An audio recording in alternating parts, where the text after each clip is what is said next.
They stripped the mansion bare before his body was even cold. They laughed at her silence, calling her weak, calling her a doormat. For 3 years, Evelyn watched her step-siblings loot the family empire, convinced they had won. But they didn't know their father. The billionaire tycoon Silas Vance had left one final secret instruction, a test hidden in plain sight. When Judge Harrison finally opened the sealed red envelope in a crowded courtroom, the laughter stopped instantly. This isn't just a story about inheritance. It's about the brutal price of greed and the deafening power of silence. Listen closely, because what happened in that courtroom changed history. The rain at the funeral felt less like mourning and more like a theatrical effect paid for by the Vance estate. It was a heavy, cold downpour that turned the manicured grass of the chaotic cemetery in Greenwich, Connecticut, into a slip and slide of mud. Evelyn Vance stood at the edge of the grave, her boots sinking slightly into the earth. She wore a simple black wool coat that had seen better days, her hair pulled back in a severe, messy bun. She wasn't crying. She had done her crying months ago, in the sterile silence of the ICU at Mount Sinai, holding her father's hand while the machines beeped the rhythm of his fading life. To her left stood the Vance Trinity, as the tabloids called them. First was Julian, the eldest. At 45, he was a man who wore Italian suits that cost more than Evelyn's car. He was checking his watch, a Patek Philippe that had belonged to their father until yesterday, when Julian had simply taken it off the nightstand. Next was Lydia, the middle child. She was currently whispering furiously into a phone hidden behind a massive black umbrella. "No, I said list the Hamptons house today. I don't care if probate hasn't cleared. Get the listing agent on the phone, Michael. We need liquidity."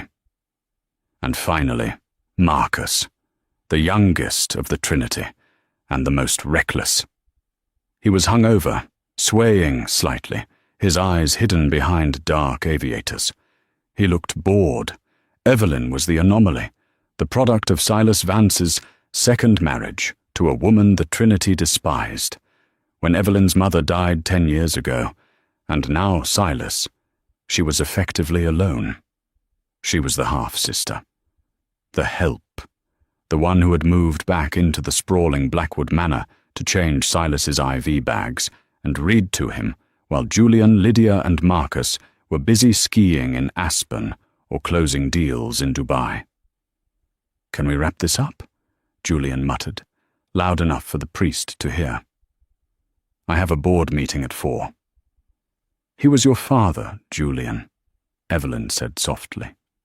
It was the first time she had spoken all day. Julian turned, looking at her as if a piece of furniture had suddenly started talking. "He was a corpse for the last 6 months, Evelyn. Let's not pretend he was Father of the Year. And don't lecture me. You're just worried about where you're going to live now that the free ride is over." Lydia snapped her phone shut and smirked. "Oh, don't worry, sweetie. We'll give you a week to pack. Maybe 2, if you help the cleaners organize the attic." Evelyn said nothing. She looked back at the mahogany casket being lowered into the ground. She remembered the last night Silas was lucid. He had gripped her hand with surprising strength. "They will come for the flesh, Evie," he had wheezed, his voice rattling in his chest. "Let them eat. You just watch. Promise me you'll say nothing, no matter what they take. Promise." "I promise, Dad," she had whispered. She intended to keep that promise. Even as the vultures began to circle, the invasion began at 8 a.m., the morning after the funeral. Evelyn was in the kitchen of Blackwood Manor, brewing coffee in the old French press Silas had loved. The house was a museum of memories, massive oil paintings of ancestors, Persian rugs worn thin by decades of footsteps, and shelves lined with first editions. It was warm, cluttered, and lived in. Then the front doors were thrown open. Julian walked in first, followed by a team of 3 appraisers holding clipboards and tablets. Lydia followed, trailed by an interior designer named Stefan, who was already wrinkling his nose at the wallpaper. "Everything goes," Julian announced, not even acknowledging Evelyn standing by the stove. "We need a full inventory by noon. Furniture, art, jewelry, the silver collection. If it's worth more than $500, tag it." "What are you doing?" Evelyn asked, gripping her coffee mug. Lydia breezed past her, picking up a crystal vase from the hallway table and checking the bottom for a maker's mark. "Liquidation, darling. Estate taxes are going to be murder. We're selling the contents of the house at auction next month. Sotheby's is already interested in the art collection." "But the will hasn't been read yet," Evelyn said, her voice trembling slightly. "Mr. Sterling said the reading is in 2 weeks. You can't just sell everything." Marcus walked in, eating an apple he had grabbed from the fruit bowl. "We're the executors, Evie. Majority rules. 3 against 1. And technically, since you were never formally adopted by the Vance Trust, you're not even a voting member. So, hush." He took a bite of the apple and dropped the core on the floor. Evelyn watched as the appraisers moved through the house like a swarm of locusts. They slapped neon yellow stickers on everything. Yellow sticker on the grandfather clock in the foyer. Yellow sticker on the Steinway piano Evelyn had learned to play on. Yellow sticker on Silas's favorite leather armchair. She followed them into the library. This was Silas's sanctuary. Julian was standing by the desk, a massive 19th century oak piece. He was rummaging through the drawers. "Where is it?" Julian hissed. "Where is what?" Evelyn asked. "The blue ledger," Julian snapped. "The old man kept a private ledger of his offshore accounts." "I know it exists. I saw it 5 years ago." "I don't know what you're talking about," Evelyn said. "Liar!" Lydia spat, entering the room. "You spent every day with him. Did he give it to you? Did you steal it?" "I didn't steal anything," Evelyn said calmly. Lydia scoffed. She walked over to the fireplace, where a collection of small, hand-whittled wooden birds sat on the mantel. Silas had carved them during his recovery from his first stroke. They were crude, unpolished, and objectively worthless. "Look at this junk," Lydia said. She swept her arm across the mantel. The wooden birds clattered onto the stone hearth. One of them, a small robin, snapped a wing. Evelyn flinched. She knelt down and picked up the broken bird. "Trash it all," Julian commanded the appraisers. "If it's not antique, dumpster it." "Wait," Evelyn said, clutching the broken wooden bird. Can I keep these? And the photo albums in the den?" "They aren't worth anything." Julian laughed, a cold, barking sound. "Oh, feeling sentimental? Sure. You can have the trash. Take the old clothes, the half-used toiletries, and this firewood." He gestured to the carvings. "But anything of value stays. Do you hear me? If I find a single silver spoon in your bag, I'll have you arrested for theft." Evelyn nodded slowly. She gathered the wooden birds into her apron pocket. She went to the den and rescued the family photo albums from a discard pile. She went to Silas's bedroom and took his old, moth-eaten cardigan that smelled of pipe tobacco and peppermint. For the next 2 weeks, she lived in the guest cottage at the edge of the property, watching the moving trucks come and go. They took the Renoir painting from the dining room. They took the vintage Rolls-Royce from the garage. They even took the copper pots from the kitchen. Blackwood Manor was being hollowed out, leaving nothing but a shell. The Trinity was celebrating. They were already spending the money they expected to get, booking yachts in the Mediterranean and looking at penthouses in Manhattan. Evelyn said nothing. She sat in the small cottage, gluing the wing back onto the wooden robin. She cleaned the mud off her father's old boots. She waited. Because she knew something they didn't. She knew about the appointment on Thursday, not with the family lawyer, Mr. Sterling, but with Judge Harrison Thorne, the Chief Justice of the State Supreme Court, and a man who owed Silas Vance a debt that could never be repaid with money. The Trinity thought the will reading was a formality. They were about to find out it was a trap. The offices of Sterling and Associates were located on the 45th floor of a glass tower in Midtown Manhattan, offering a panoramic view of the city Silas Vance had helped build. But inside Conference Room B, the atmosphere was suffocating. Evelyn sat at the far end of the long mahogany table. She had her hands folded in her lap, her knuckles white. She was wearing the same black coat from the funeral. Opposite her, the Trinity sat like a panel of judges. Julian was checking stocks on his phone. Lydia was loudly complaining about the quality of the sparkling water provided. Marcus was dozing, sunglasses still on. At 10:10 a.m. sharp, the heavy oak doors opened. Mr. Sterling, the family's longtime attorney, walked in. He was a small, nervous man with thinning hair who had spent 30 years being bullied by Silas Vance, and now by his children. But today, Mr. Sterling wasn't alone. Walking in behind him was a man who sucked the oxygen out of the room. He was tall, with silver hair and a face carved from granite. He wore a dark suit, but it was his presence that carried the weight of authority. Julian sat up, sliding his phone into his pocket. "Judge Thorne? What are you doing here?" Harrison Thorne was not just a judge. He was a legend in the New York legal circuit. He was the Chief Justice who had taken down the mob in the 90s. He was also, famously, a recluse who rarely attended social functions, let alone private will readings. Thorne didn't sit. He stood by the window, his back to the view, staring down the siblings. "I am here as the executor of the final protocol, Julian. Your father asked me to ensure that the proceedings today are precise." "Protocol?"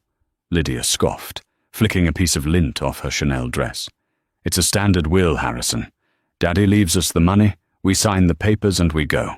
We don't need a chaperone." "We shall see," Thorne said, his voice deep and gravelly. He nodded to Mr. Sterling. "Proceed, Arthur." Mr. Sterling sat down, his hands trembling slightly as he opened a thick leather binder. He didn't look at the siblings. He looked at Evelyn, offering her a fleeting, pitying glance, before clearing his throat. "As you know," Sterling began, "your father updated his will 6 months ago, shortly after his terminal diagnosis." "We know," Marcus yawned. He cut out the charities. Smart man. "This last will and testament," Sterling continued, ignoring him, "is divided into 2 distinct sections. Section A governs the liquidation and distribution of the primary assets, the Vance Corporation shares, the real estate portfolio, and the liquid cash reserves." Julian leaned forward, his eyes gleaming. "The total valuation?" $3.2 billion, Sterling said softly. The room went silent. Even the air conditioning seemed to pause. $3 billion.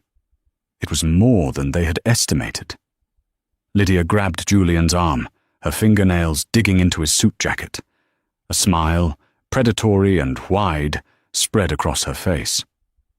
"However," Sterling said, raising his voice slightly to cut through their greed, "Section A comes with a stipulation. A character clause, if you will." "A what?"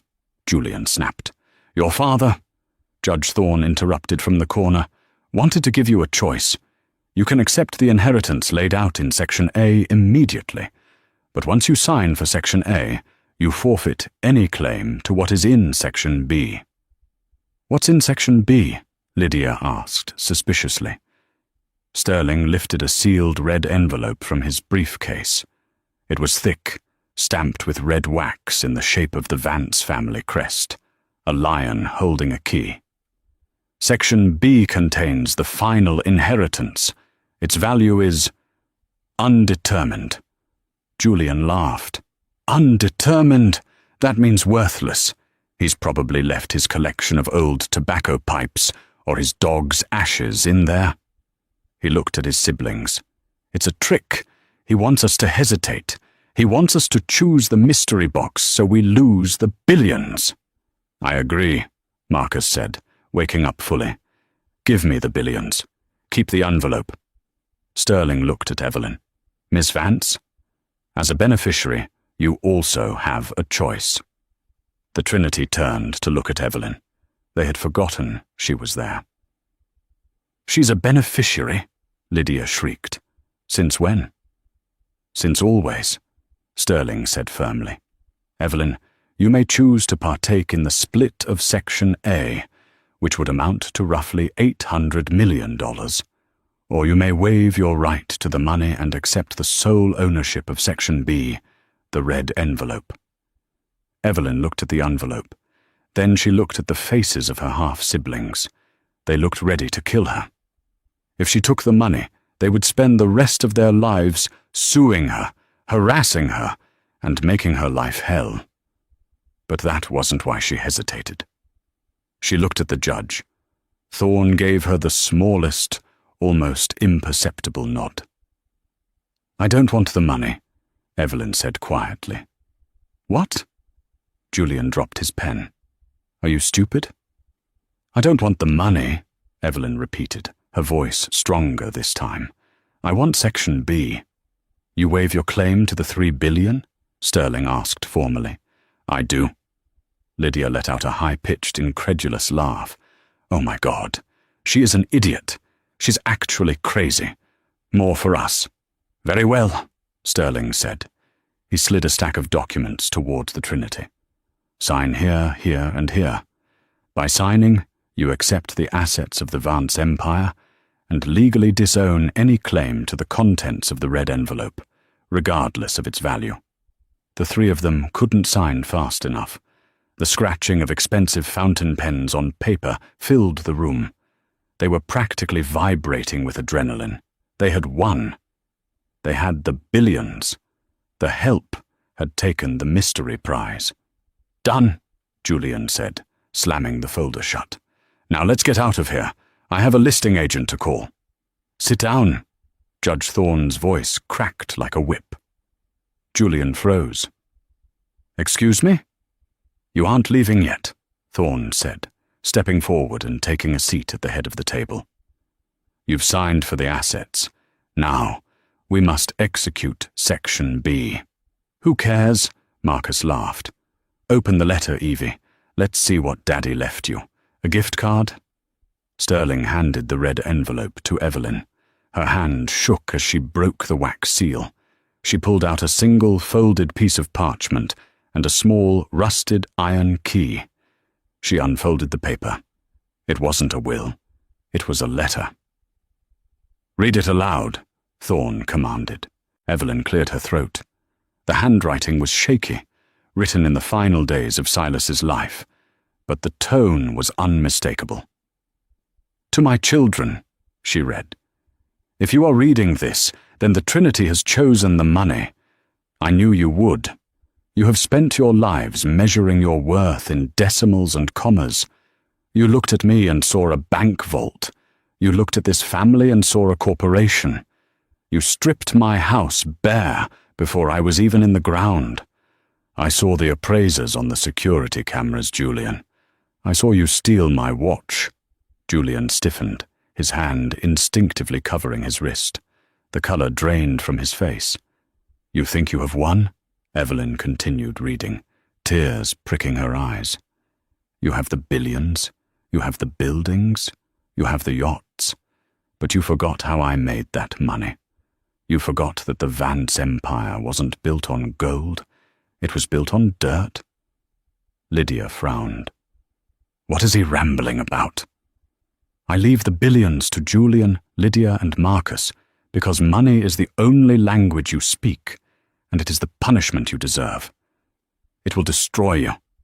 You will eat each other alive for it. But to Evelyn. Evelyn paused. She took a breath. To Evelyn, who sat with me when I could offer nothing but silence, who cleaned my face when I was too weak to lift my arms, who never asked for a dime. To Evelyn, I leave the foundation. The foundation? Marcus asked. Like a charity? Great. She gets a tax write-off. I don't mean a charity, the letter continued. I mean the land, the literal dirt. Check the deed to the Blackwood estate. Check the deeds to the skyscrapers in Manhattan. Check the factory grounds in Detroit. Mr. Sterling stood up. He projected a document onto the smart screen on the wall. It was a complex map of the Vance holdings. What is this? Julian demanded. This, Sterling said, is a separation of assets executed in 1985, which you never bothered to check. Silas Vance separated the improvements, meaning the buildings and the businesses, from the land they sit on. Sterling pointed to the screen. The Trinity has just inherited the Vance Corporation and all physical structures. But the land underneath those structures, the ground Blackwood Manor sits on, the city block under the Vance Tower, the acres under the distribution centers. Sterling turned to Evelyn. That belongs to the holder of the red envelope. The room went deathly silent. Meaning what? Lydia screeched. What does that mean? Judge Thorne leaned forward, a shark-like grin appearing on his face for the first time. It means, the judge said, savouring the words, that your buildings are trespassing on Evelyn's property, and she can charge rent. Rent? Julian laughed nervously. So we pay her a few thousand a month. Who cares? We have billions. I don't think you understand property law, son, Thorne said. Since there is no existing lease agreement, the landowner sets the terms.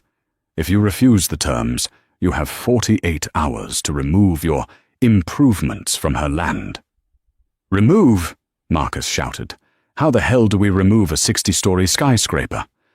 That sounds like a you problem, Thorne said. And as for the terms, Sterling added, flipping a page in his binder, Evelyn, your father left a suggested rental schedule in the addendum, should you choose to enforce it.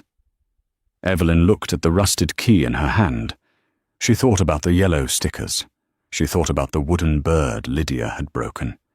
She thought about the way they had treated her mother. What are the terms? Evelyn asked. Sterling adjusted his glasses. For the Vance Tower in Manhattan, the rent is set at $20 million per month. That's insanity, Julian roared, slamming his fist on the table. That bankrupts the operating capital in a year. For Blackwood Manor, Sterling continued, since it is a residence, rent is set at $1 per month. $1, Lydia breathed, relieved. Conditional, Sterling corrected, on the current residents vacating the premises immediately. If they wish to stay, the rent is $500,000 a day. Lydia's jaw dropped, and finally, Sterling said, the rusty key. Evelyn held up the key. This key opened safe deposit box 404 at the First National Bank. Inside is the blue ledger. Julian let out a strangled noise, like a dying animal. He lunged across the table. Give me that key. Judge Thorne stood up, and two large security guards who had been waiting outside the door stepped into the room, blocking Julian. The blue ledger? Evelyn asked. Julian asked me about that. He did, Thorne said, eyeing Julian with disgust. Because the blue ledger contains the records of every illegal transaction, every bribed official, and every tax evasion scheme the Vance Corporation has committed in the last 20 years, mostly under Julian's direction. Thorne turned to Evelyn. Your father kept it as insurance. He never used it because he didn't want to destroy the company while he was alive. But now, it's yours. You own the land they stand on, and you hold the evidence that can send them to prison. Evelyn looked at the Trinity. They weren't smug anymore. They were terrified. Julian was sweating profusely. Lydia was trembling. Marcus looked ready to vomit. They had everything, and they had nothing. "So," Evelyn said, her voice steady, rising above the silence, "I think we need to talk about the yellow stickers." The war for the Vance Empire didn't happen in a boardroom. It happened at the front gate of Blackwood Manor. 3 hours after the will reading, Julian's convoy of SUVs screeched up the long, winding driveway. He was on the phone with the most expensive real estate litigator in New York, a man named Voorhees who was known for shredding contracts. "What do you mean it's ironclad?" Julian screamed, his spit hitting the dashboard. "It's a trick! How can she own the ground under my house? I own the house." "Technically," Voorhees's voice crackled over the speaker, "you own a pile of bricks and timber. She owns the geography. It's a ground lease separation, Julian. It's rare, but your father set it up decades ago. If she tells you to move your bricks, you have to move them, or pay the rent." "I'm not paying her $500,000 a day to sleep in my own bed," Julian roared. He hung up as they reached the main gate, but the gate didn't open. Instead, a heavy-duty chain was wrapped around the wrought-iron bars. Sitting in a folding chair on the other side, calmly reading a paperback book, was a large man with a thick neck and a security uniform. Julian rolled down the window. "Open the gate. Do you know who I am?" The guard didn't look up. "Private property. No trespassing." "I live here," Julian shouted. "You live in the house," the guard corrected, finally looking up. "But the driveway? That's Miss Vance's property, and she hasn't authorized any vehicular traffic today." Julian turned purple. He threw the car door open and marched up to the gate. "I'm going to run this gate down. I'll drive right through it." The guard pointed a finger to the left. "I wouldn't do that, sir. Miss Vance also owns the bridge over the creek about a mile back. She's currently having it inspected by a demo crew." Julian looked back. The bridge was the only way on or off the estate. They were trapped or locked out. Inside the manor, things were worse. Lydia and Marcus had arrived earlier, before the blockade. Lydia was in the kitchen, frantically trying to turn on the espresso machine. "Why is nothing working?" she shrieked. "The lights are out. The fridge is off." Marcus was sitting on the counter, drinking warm champagne. "The power lines, Lids. They run underground, through her ground. She called the electric company. She revoked the easement rights for the cables." "She can't do that." "She just did." Marcus laughed, though there was no humor in it. "She's besieging us. It's medieval." By nightfall, Blackwood Manor was a tomb. The heating system, which relied on an external oil tank, located naturally on Evelyn's land, had been disconnected. The temperature in the house began to drop. Julian, Lydia, and Marcus gathered in the drawing room, wrapped in the fur coats they had planned to wear to the opera. They huddled around a single candle. The irony was suffocating. They were surrounded by millions of dollars worth of art and furniture, yet they were freezing and hungry. "We have to negotiate," Marcus chattered, his teeth clicking. "I can't do this.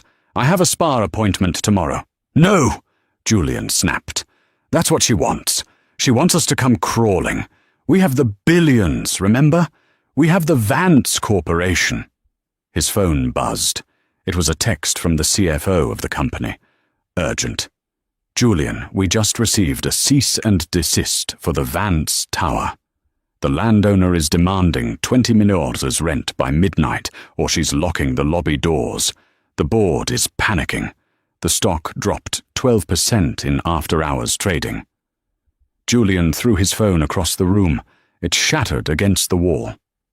"She's choking us," Julian whispered. "She's actually doing it." "What about the ledger?" Lydia asked, her voice small. "Does she really have it?" Julian looked into the dying flame of the candle. If she opens that box, if she gives that book to the DOJ, the money won't matter. I'll go to federal prison for 20 years, and you two will be accessories." Lydia began to cry. "I don't want to go to prison. I just wanted the Hamptons house." "We have to get that key," Julian said, his eyes hardening. "We don't negotiate. We take it." "How?" Marcus asked. "She's in the guest cottage. It's guarded." "She's alone," Julian said. "She's always been alone. She thinks she's strong, but she's just the help. She'll break if we push hard enough." He stood up, grabbing a heavy iron poker from the fireplace. "Where are you going?" Lydia asked. "I'm going to pay our little sister a visit," Julian said. "And I'm getting that key." The sun went down, but the lights at Blackwood Manor did not come on. By 8 p.m., the sprawling Georgian estate was no longer a symbol of dynastic wealth. It was a limestone tomb encased in freezing rain. The siege of Blackwood, as the tabloids would later call it, had officially begun, and inside the belly of the beast, the Vance Trinity, was unraveling with terrifying speed. Julian paced the length of the obsidian-tiled kitchen, his Italian leather loafers clicking frantically against the floor. The room was pitch black, save for the flashlight beam from his iPhone, which cast jagged, dancing shadows against the sub-zero refrigerators. "This is illegal," Julian hissed, his breath pluming in the cold air. "She cannot simply turn off the power. There are laws, damn it. Tenant rights." "We aren't tenants, Julian," Marcus mumbled from the corner. He was sitting on the floor, wrapped in a mink coat he had pulled from his mother's old closet, one of the few items they hadn't stickered for sale yet. He was shivering violently. "We're squatters. Sterling sent the email an hour ago. Since we refused the ground lease terms, we are technically trespassing on her land. She has the right to disconnect utilities to non-compliant structures." "Shut up!" Julian roared, kicking a cabinet. "Don't quote the law to me. I am the law in this state." "Not anymore." Lydia's voice drifted in from the pantry. She emerged, looking like a ghost. Her mascara had run down her cheeks, and she was clutching a box of artisan crackers, the only food they could eat without cooking. "I tried to order Uber Eats. The driver cancelled. He said security at the main gate turned him away. They told him the driveway was closed for private maintenance." Lydia let out a hysterical, high-pitched giggle that bounced off the cold walls. "She's starving us out. The little mouse is starving us out." The temperature in the house continued to plummet. The Vance estate was equipped with a state-of-the-art smart heating system, but the oil tanks were located 300 yards away, behind the guest cottage, on Evelyn's land. She had simply turned a valve. The irony was suffocating. They were surrounded by approximately $4 million worth of assets. There were Rembrandts on the walls, Ming vases on the pedestals, and Persian rugs on the floors. But none of it could produce heat. None of it could produce light. The yellow stickers they had slapped on every object seemed to glow in the gloom, mocking them. "Value $15,000, said the sticker on the antique sideboard. But right now, it was just a piece of wood they couldn't burn. "We have to burn the furniture," Julian said suddenly, a crazed look in his eyes.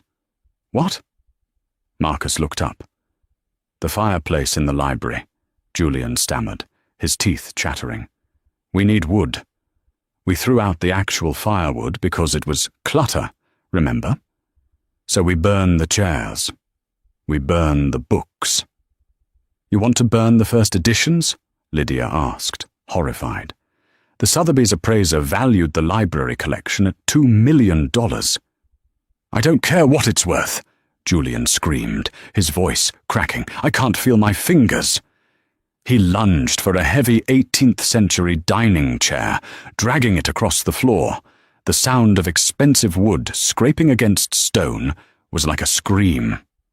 While the manor descended into chaos, the guest cottage, situated 200 yards down the hill, was a beacon of warmth. Evelyn sat by the window, watching the darkened silhouette of the big house. The rain lashed against the glass, but inside, her small world was golden. The fire crackled cheerfully in the hearth. The smell of steeping Earl Grey tea and toasted bread filled the air. She felt no joy in this. She wasn't a sadist, but she remembered the last 3 years vividly. She remembered the time Julian had cut the budget for her mother's hospice care, forcing Evelyn to nurse her alone in this very cottage. She remembered Lydia laughing when Evelyn asked for help with the funeral costs. She remembered Marcus calling her a leech because she lived on the property, even though she spent every waking hour caring for their dying father. They had tried to freeze her out of the family for a decade. She was simply returning the favor for one night. Her phone buzzed on the side table. It was Judge Thorne. "Status?" the text read. Evelyn typed back. "The lights are out. The gate is locked. I'm waiting." "Be careful," Thorne replied. "A rat is most dangerous when it's cornered. Remember the leverage. Do not waver." Evelyn set the phone down.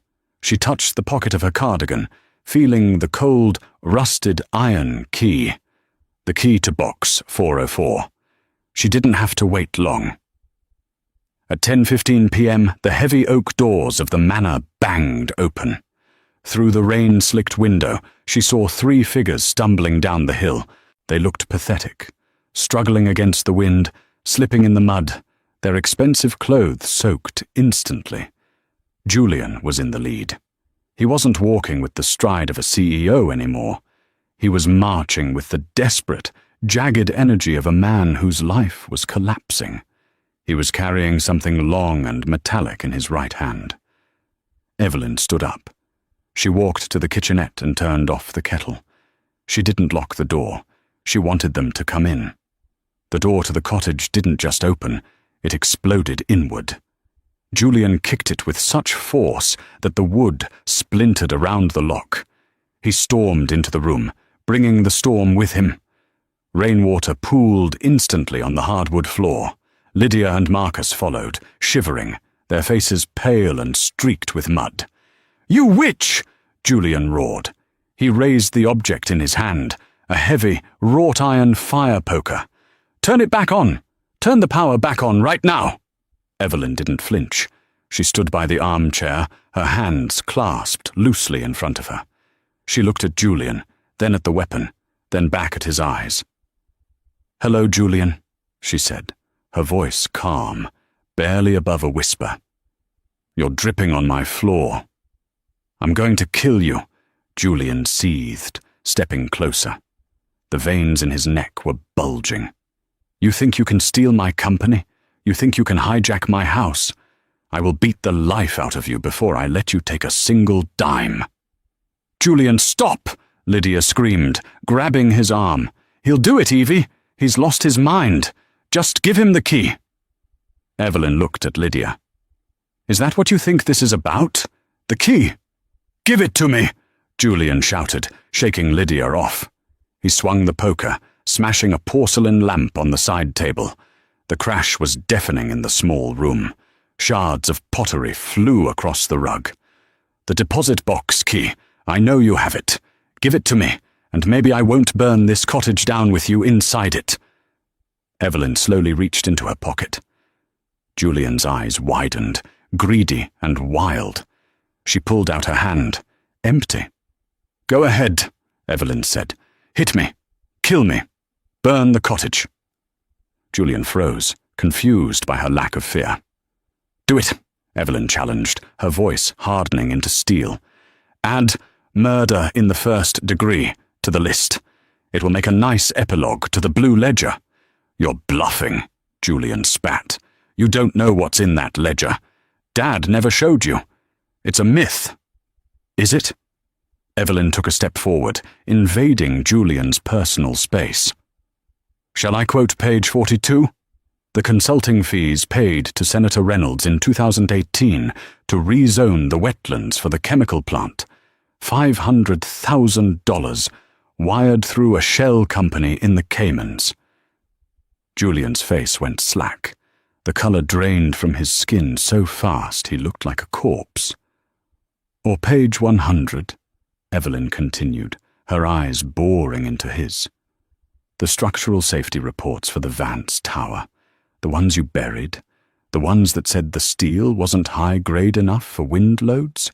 You saved $12 million, Julian. And you put thousands of lives at risk. Dad found out about that 3 days before his stroke. That's what killed him. The stress of knowing his son was a monster." The fireplace poker slipped from Julian's hand. It hit the floor with a heavy, dull thud. The silence that followed was heavier than the storm outside. "He knew," Julian whispered, his voice trembling. "He knew about the steel." "He knew everything," Evelyn said. "He spent the last 6 months of his life trying to fix your messes without destroying the family name. He created the red envelope not to punish you, but to stop you. He knew if you got the full inheritance, you'd eventually destroy the company and end up in prison. He wanted to force you to stop." Marcus sank onto the sofa, burying his face in his hands. "It's over. If the DOJ sees that ledger, we're done. Federal prison for decades." "I didn't know about the steel," Lydia sobbed, collapsing next to Marcus. "I just signed the papers Julian gave me. I just wanted the dividends." "Ignorance is not a defense, Lydia," Evelyn said coldly. "You sat on the board. You took the money. You are complicit." Julian looked around the room, dazed. The rage had evaporated, replaced by a crushing, nauseating fear. He looked at Evelyn, really looked at her, for the first time in years. He didn't see the mousy half-sister anymore. He saw Silas Vance's eyes staring back at him, unyielding, moral, final. He fell to his knees. The mighty Julian Vance, who had terrorized boardrooms and bullied waitstaff, knelt on the wet floor of the guest cottage. "Please," he croaked, tears mixing with the rain on his face. "Please, Evie, don't open the box. I'll do anything. I'll give you the money. I'll give you the billions. Just don't send me to prison. I can't survive prison." Evelyn looked down at him. A surge of pity rose in her chest, but she tamped it down. Pity had allowed them to walk all over her for years. This required justice. "I don't want your money, Julian," she said. "I told you that in the courtroom." "Then what?" Julian begged, grasping at the hem of her cardigan. "Name your price. Anything." Evelyn stepped back, pulling her sweater from his grip. She walked to the small kitchenette table and picked up the rusted iron key. She held it up in the firelight. "I have 3 conditions," she said. "Non-negotiable." "Anything," Marcus said from the couch. "Yes, we agree." "First," Evelyn said, "the yellow stickers." Lydia looked up, confused. "The stickers?" "Every single neon yellow price tag you placed on our father's memories," Evelyn said, her voice shaking slightly with suppressed emotion. "You will go back into that house, and you will remove them. Every single one. You will not use the staff. You will not use the movers. You will do it with your own fingernails. If I find a single sticker on a book, or a chair, or a picture frame, I open the box." "Done," Julian gasped. "We'll do it right now." "Second," Evelyn continued, "you will resign. All 3 of you. Effective tomorrow morning. You will sign over voting control of the Vance Corporation to the interim CEO that Judge Thorne has selected." "But—" Julian started to protest, but Evelyn raised the key. "Fine, fine. We resign." "And third," Evelyn said, looking toward the window where the dark manor loomed, "you leave Blackwood." "Leave?" Lydia whispered. "Tonight," Evelyn said. "Once the stickers are gone, you pack your personal bags and you go. This estate is not an asset to be liquidated. It is my home, and you have treated it like a carcass." "Where will we go?" Marcus asked. "You have $3 billion in cash," Evelyn said, her voice icy. "I suggest you buy a conscience, but until then, a hotel will have to do." She walked over to the door and pulled it open. The wind howled, blowing rain into the warm room. "The power will come back on in 10 minutes, Evelyn said. "That should give you enough light to find the stickers. Get out." Julian stood up slowly. He looked at the poker on the floor, then at Evelyn. He looked smaller, shrunken inside his wet suit. He nodded once, a jerky, broken movement. He walked out into the rain. Lydia and Marcus followed, heads bowed, defeated not by a legal loophole, but by the sheer weight of their own sins. Evelyn watched them trudge back up the hill. She didn't feel triumphant. She felt exhausted. She closed the door, engaged the deadbolt, and leaned her forehead against the wood. She reached into her pocket and took out her phone. She texted Judge Thorne. "They agreed. It's done." She walked back to the fire and sat down.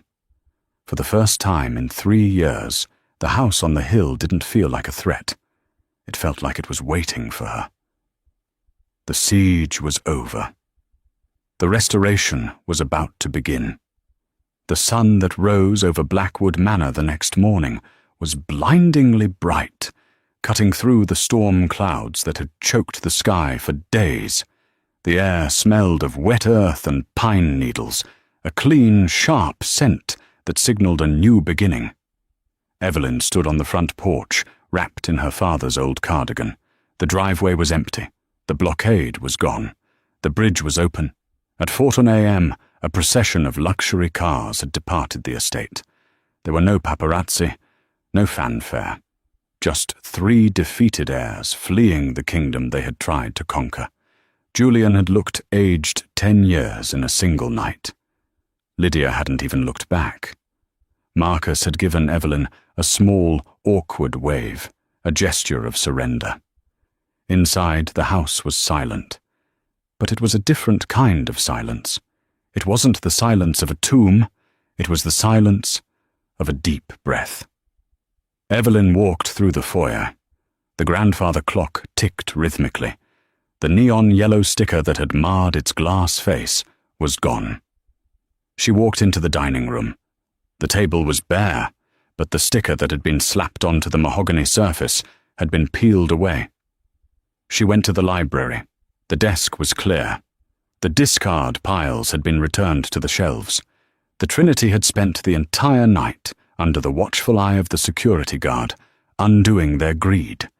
They had peeled off every single price tag. They had put back the books. They had effectively erased themselves from the house. Evelyn sat down in Silas's leather chair. It creaked, a familiar, comforting sound. There was a knock at the library door. "May I come in?" It was Judge Harrison Thorne. He was dressed in a tweed suit today, looking less like an executioner and more like an old friend. He carried a small wooden box. "They resigned," Thorne said, placing a file on the desk. "The press release goes out at noon. Personal reasons. Julian is moving to Europe. The board has appointed an interim CEO. Someone your father trusted." "Good," Evelyn said softly. "And the ledger?" "Safe." Thorne tapped the side of his head. "And the key is yours. As long as they behave, the box stays closed. It's a leash, Evelyn, and you hold the handle." Evelyn looked around the massive room. "I didn't do it for the power, Harrison. I couldn't let them erase him. They were treating his life like a garage sale." "I know," Thorne smiled. He pushed the small wooden box toward her. "Your father knew that too. That's why he gave you the land. He knew you were the only one who understood that a house isn't just assets. It's roots." Evelyn opened the wooden box. Inside, nestled in velvet, was not a jewel or a check. It was the wooden robin, the one Lydia had broken. It had been repaired. The glue line on the wing was visible, but it was strong. Next to it was a note, written in Silas's hand. Evie, if you are reading this, then the house is yours. I'm sorry for the war I left you to fight. I had to know if you were strong enough to hold the weight of this family. The broken bird flies the strongest because it knows the value of the wind. You were never the help, my dear. You were the hope. Dad. Tears finally spilled over Evelyn's cheeks. Not tears of grief, but of release. For years she had been the invisible daughter, the quiet observer, the one who took the insults and the orders. She stood up and walked to the window. She looked out over the sprawling lawns of the Blackwood estate. She owned the grass. She owned the trees. She owned the dirt. But more importantly, she owned her voice. She wasn't just Evelyn Vance, the half-sister. She was the keeper of the foundation. What will you do now? Thorne asked, watching her. You have the rental income from the skyscrapers. You have the estate. You have enough money to never lift a finger again. Evelyn wiped her eyes and turned back to him. A small, determined smile played on her lips. First, she said, picking up the wooden robin and placing it back on the mantel, right where it belonged. I'm going to fix the garden. The roses have been neglected for years. She looked at the judge. And then, I'm going to make sure the Vance Corporation starts building things that actually help people. The Trinity looked at the dirt and saw dollar signs. I look at it and see room to grow. The judge nodded, satisfied. He tipped his hat. Good day, Miss Vance. Good day, Harrison. As the front door clicked shut, Evelyn walked over to the piano, the Steinway she had learned to play on. She sat down on the bench. She lifted the cover. For the first time in 3 years, she played. The music filled the empty halls of Blackwood Manor, chasing away the shadows, filling the void where the greed used to be. The house was no longer a battlefield. It was a home. And finally, after all the noise, the silence was beautiful. And that is how Evelyn Vance went from the invisible daughter to the most powerful woman in the Vance empire, all without raising her voice until the moment it mattered most. This story reminds us of a brutal truth. Arrogant people often mistake silence for weakness. The Trinity thought that because Evelyn was quiet, she was defenseless. They thought that because they had the expensive suits and the loud demands, they had the power. But they forgot that a skyscraper creates a shadow, but the foundation holds it up. Silas Vance left his children exactly what they deserved. The greedy got the money that would eventually isolate them, and the faithful daughter got the roots that would ground her. It's a lesson in patience, strategy, and the ultimate victory of character over cash. If you enjoyed this story of justice served cold, please hit that like button. It really helps the channel grow.